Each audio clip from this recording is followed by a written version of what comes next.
नमस्कार। आज हम एक ऐसे मुद्दे पर बात कर रहे हैं जो हम में से कई लोगों की जिंदगी से जुड़ा हुआ है।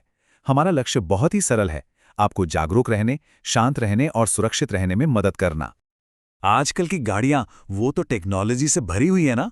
Built in maps, music streaming, hands free calls, ये सारी सुविधाएं हमारे सफर को काफी आसान और मजेदार बना देती हैं। पर इन सब सुविधाओं के बीच क्या कभी ये ख्याल आया है कि आपकी कार आपके बारे में कितनी जानकारी इकट्ठा कर रही है? चलिए आज इसी को थोड़ा और समझते हैं। सबसे पहले तो ये समझना जरूरी है कि आज की मॉडर्न कारें सिर्फ मशीनें नहीं हैं। ये आप समझ लीजिए पहियों पर चलने वाले स्मार्ट कंप्यूटर्स बन गई हैं। तो ये इंफोटेनमेंट सिस्टम आखिर है क्या? आसान भाषा में ये गाड़ी का कमांड सेंटर है और बिल्कुल किसी दूसरे स्मार्ट डिवाइस की तरह ये भी इस्तेमाल के दौरान लगातार डेटा इकट्ठा करता रहता है। और जब भी हम इन सिस्टम्स को इस्तेमाल करते हैं ना, तो हम अनजाने में एक डिजिटल फुटप्रिंट यानी एक निशान छोड़ जाते हैं, जिसमें हमारी काफ़ी पर्सनल जानकारी हो सकती है। और ये कोई मामूली डेटा नहीं है। इसमें आपके फ़ोन की पूरी कॉन्टैक्ट्स लिस्ट हो सकती है, आपके कॉल लॉग्स, टेक्स्ट मैसेजेस, यहाँ तक कि आपकी पूरी लोकेशन हिस्ट्री, मतलब आप कब कहाँ गए, सब कुछ। इतना ही नहीं, आप जो वॉइस कमांड्स देते हैं वो भी रिकॉर्ड हो सकती हैं। और कुछ गाड़ियां तो वाईफाई पासवर्ड्स और ईमेल लॉगिन जैसी बेहद सेंसिटिव जानकारी भी स्टोर कर लेती हैं। तो अब सवाल ये उठता है कि ये जो डेटा स्टोर हो रहा है, ये हमारे लिए खतरा कैसे बन सकता है? चलिए एक असल उदाहरण देखते हैं। 2023 में मुंबई में एक सेकेंड हैंड कार की जांच की गई। पता चला कि उसमें पिछले मालिक के सारे कॉल रिकॉर्ड्स और पूरी लोकेशन हिस्ट्री मौजूद थी। और सबसे हैरान करने वाली बात यह थी कि यह सब फैक्ट्री रीसेट करने के बाद भी नहीं मिटा था। इससे पता चलता है कि डेटा को पूरी तरह से डिलीट करना कितना मुश्किल हो सकता है।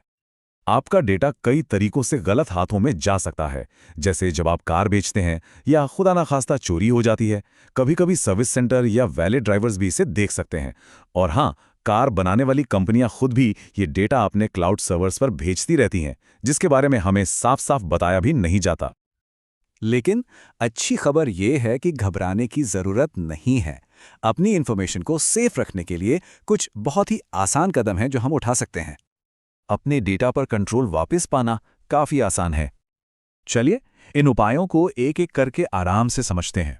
पहला, अगर आप कोई रेंटल कार इस्तेमाल कर रहे हैं तो अपने फोन को पूरी तरह से सिंक मत कीजिए, सिर्फ उतना ही कनेक्ट करें जितना जरूरी है। दूसरा, कार बेचने से पहले इंफोटेनमेंट सिस्टम का एक कंप्लीट फैक्ट्री रीसेट जरूर करें। तीसरा, जब जरूरत ना हो तो लोकेशन और ब्लूटूथ जैसे फीचर्स को बंद रखें। चौथा, ऑटोमेटिक सिंक के बजाय मैनुअल पेयरिंग को चुनें। इससे आपके हाथ में कंट्रोल रहता है कि क्या शेयर करना है और क्या नहीं। और पांचवा, अगर आपकी कार में गेस्ट मोड जैसा कोई ऑप्शन है तो उसका इस्तेमाल करें।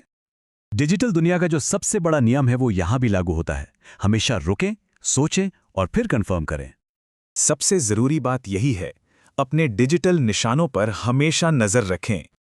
तो इस सब से हमें क्या सीखना है? देखिए, टेक्नोलॉजी से डरना नहीं है, बस उसको लेकर थोड़ा स्मार्ट और अवेयर बनना है। हमें बस अपनी सोच में एक छोटा सा बदलाव लाना है। पहले गाड़ियां सिर्फ मशीनें हुआ करती थीं, पर अब वो व्हील्स पर चलने वाले कंप्यूटर्स हैं। तो ये सवाल अपने आप से जरूर पूछें, क्या आपकी कार सिर्फ आपको चला रही है या आप पर नजर भी रख रही है? आज का ये विषय उन कई चुनौतियों में से एक है जिनका हम सब सामना करते हैं। मकसद टेक्नोलॉजी से डराना नहीं है, बल्कि आपको जानकार और सतर्क रखना है, क्योंकि जागरूकता ही सुरक्षा है। याद रखिए, अगर आप सतर्क रहते हैं तो आप सुरक्षित रहते हैं। हमारे साथ जुड़ने के लिए धन्यवाद। सुरक्षित रहें, जागरूक रहें और ये जानकारी अपने परिवार के साथ भी जरूर साझा करें।